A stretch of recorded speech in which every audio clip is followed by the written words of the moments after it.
वकला इकट्ठे हुए हैं।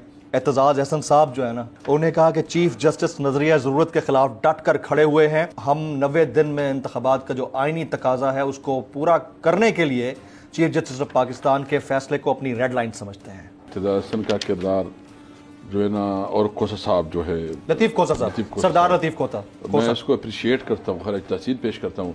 रजिस्ट्रार को उन्होंने फारिग कर दिया है, जी जी, ये काबिल मजम्मत है। और ये दावत दे रहे मुल्क को किसी अनकॉन्स्टिट्यूशनल क्राइसिस की तरफ दावत दे रहे हैं। सर, आपने आज रूल ऑफ लॉ कन्वेंशन यकीनन सुना होगा। वकला इकट्ठे हुए हैं। एतजाज अहसन साहब जो है ना, उन्होंने बड़ा दबंग उससे खिताब किया। उन्होंने कहा कि चीफ जस्टिस नजरिया ज़रूरत के खिलाफ डट कर खड़े हुए हैं और हम 90 दिन में इंतखाबात का जो आईनी तकाजा है उसको पूरा करने के लिए चीफ जस्टिस ऑफ पाकिस्तान के फैसले को अपनी रेड लाइन समझते हैं। Your comments. मैं समझता हूँ कि एतजाज अहसन का किरदार जो है ना, और कोसा साहब जो है, लतीफ़ कोसा साहब, सरदार लतीफ़ कोसा, मैं इसको अप्रिशिएट करता हूँ, खैर तहसीन पेश करता हूँ। देखो, ये हिस्ट्री बन रही है और अगर इस किस्म की लीडरशिप जो है ना, ये आगे ना आए और उन्होंने अपनी आवाज़ ना उठाई, सिर्फ इमरान खान की जिम्मेदारी नहीं है या तरीके साहब की रिस्पॉन्सिबिलिटी नहीं है, ये इस मुल्क की हर सिटीजन की और ख़ासकर जो लॉ डूइंग लोग हैं उसकी ज़्यादा रिस्पॉन्सिबिलिटी बनती है। हम जो है ना लीगल पैटर्निटी से तवक्को रखते हैं कि इस तहरीक में वो लीड लेंगे, उसमें वो सियासत नहीं करेंगे।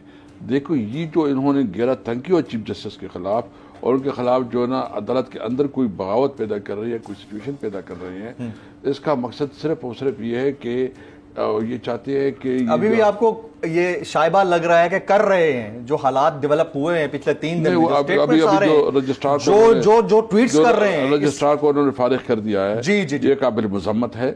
और ये दावत दे रहे मुल्क को किसी अनकॉन्स्टिट्यूशनल क्राइसिस की तरफ दावत दे रहे हैं और शायद ये खुद कोशिश कर रहे हैं कोई अनकॉन्स्टिट्यूशनल।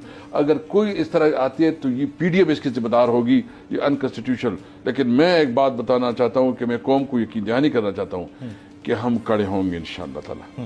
हम न डरेंगे न पीछे हटेंगे, हम कानून के साथ और जुडिशरी के साथ खड़े होंगे। और मैं उम्मीद रखता हूँ एतजाज अहसन साहब, लतीफ़ कोसा साहब या और जो हमारी लीग फ्रेटर्निटी है, जो मुल्क भर के वकला है सर, 10,000 वकील खड़े हो गए, तमाम वकला से मैं रिक्वेस्ट करूंगा कि ये जंग हमने मुश्तरका तौर पर लड़नी है। हमने पाकिस्तान तहरीक इंसाफ के लिए नहीं, अपनी हुकूमत के लिए नहीं, पाकिस्तान के लिए लड़नी है। क्योंकि पाकिस्तान में हम रहते हैं, हमारे बच्चे हैं, हमने यहाँ वो पाकिस्तान बनाना है जो कानून की हुक्मरानी और आइन की बलदस्ती के लिए हो। आप किसी डायलॉग का हिस्सा बनना चाहेंगे आने वाले दिनों में?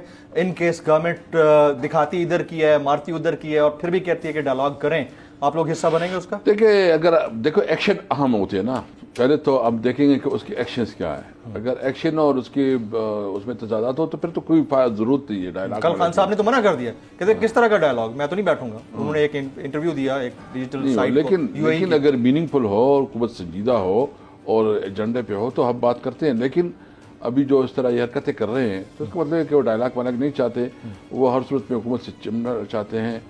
हम बस ज़रूरी तौर पर तैयार हैं हालात का मुकाबला करने के लिए। कोई बैकडोर राब्ता?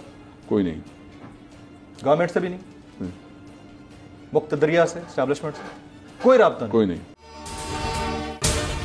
अगर आपको ये वीडियो पसंद आई हो तो सब्सक्राइब कीजिए और बेल आइकन जरूर हिट कीजिएगा। फैसले करने लगे तो कौम निकल खड़ेगी उस जुल्म के खिलाफ, तो जुल्म खत्म हो जाएगा, या इन दोनों में से कोई एक चीज हो जाए या दोनों हो जाए। अगर 420 का मुकदमा था, उस वक्त अदलिया में जो लोग बैठे हुए केस देख रहे थे वो पूछते ना, यार चीट हुआ कौन है?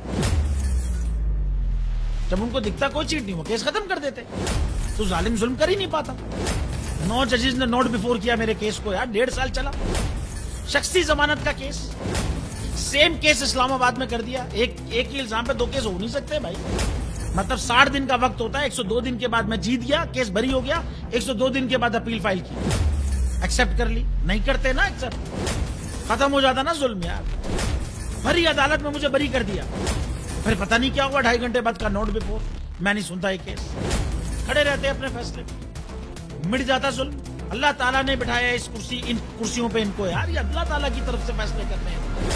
तो या तो ये फैसले आएंगे, जुल्म मिट जाएगा, या कौम खड़ी हो जाएगी जुल्म के खिलाफ।